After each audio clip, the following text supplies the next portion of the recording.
నమస్కారము. అందరూ ఆయురారోగ్య సౌభాగ్యాలుగా ఎల్లవేళలా ఉండాలని ఆ భగవంతుని ప్రార్థిస్తున్నాను.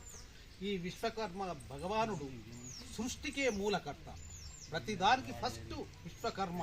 ఏ పని చేసినా విశ్వకర్మదే ఉంటుంది.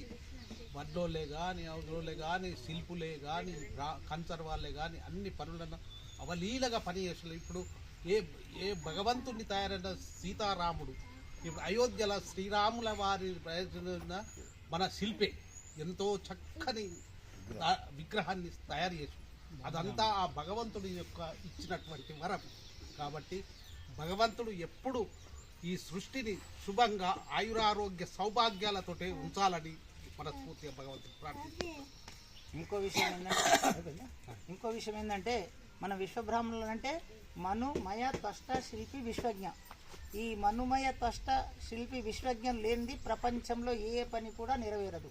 మనం పుట్టిన నుంచి మొదలు పెడితే పొయ్యేంత వరకు తప్పకుండా ఈ మనుమయ త్వష్ట విశ్వజ్ఞ శిల్పి విశ్వజ్ఞల యొక్క పనులు ఎన్నో ఉంటాయి. ఇక మీకు తెలుసు, ఆఖరికి ఆపరేషన్ చేయాలన్నా చాకు కావాలి, తయారు చేసేది విశ్వబ్రాహ్మణే. కుండ కావాలి, విశ్వబ్రాహ్మణే.